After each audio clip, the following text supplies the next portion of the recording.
విదేశీ విమానం ఎక్కితే జీవితం సెటిల్ అయిపోతుందని భావించే సగటు భారతీయుడికి 2025 ఒక పీడకలగా మిగిలిపోయింది.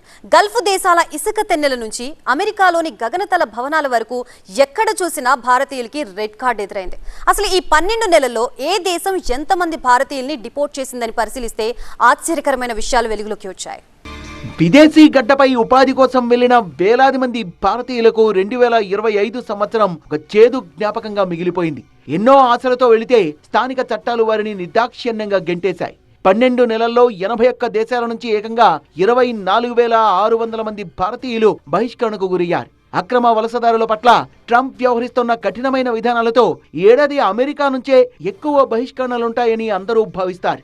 కేంద్ర విదేశీ వ్యవహారాల శాఖ రాజ్యసభకు సమర్పించిన నివేదిక ప్రకారం ఏడాది భారతీయుల్ని అత్యధికంగా వెనక్కు పంపించిన దేశం అమెరికా కాదు, సౌదీ అరేబియా. ఏడాది సౌదీ అరేబియా రికార్డు స్థాయిలో 11,000 మంది భారతీయుల్ని వెనక్కు పంపింది. అమెరికా విషయానికి వస్తే 2025లో 3,800 మంది భారతీయుల్ని బహిష్కరించింది. గత 5 ఏళ్లలో అమెరికా నుంచి ఈ స్థాయిలో బహిష్కరణలు జరగడం ఇదే మొదటిసారి. ట్రంప్ ప్రభుత్వం అనుసరిస్తున్న కఠినమైన వలస విధానాలు, వీసా తనిఖీలే దీనికి ప్రధాన కారణమని నిపుణులు విశ్లేషిస్తున్నారు. మయన్మార్ 1,591 మంది, మలేషియా 1,483 మంది, యునైటెడ్ అరబ్ ఎమిరేట్స్ 1,469 మంది భారతీయుల్ని స్వదేశానికి పంపించాయి.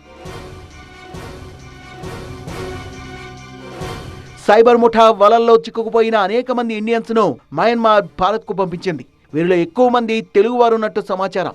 వీసా కాలపరిమితి తీరడం, అనుమతులు లేకుండా ఉద్యోగాలు చేయడం వంటి కారణాలతో గల్ఫ్ దేశాలు ఎక్కువ మంది భారతీయుల్ని డిపోర్ట్ చేశాయి. గల్ఫ్ దేశాల నుంచి బహిష్కరణకు గురవుతున్న వారిలో కార్మికులు, గృహ సహాయకులు, తక్కువ నైపుణ్యం కలిగిన కార్మికులే ఉంటున్నారు. స్థానిక చట్టాలపై సరైన అవగాహన లేకపోవడం, ఏజెంట్ల చేతిలో మోసపోవడం వల్ల కూడా చాలా మంది కటకటాల పాలవుతున్నారు.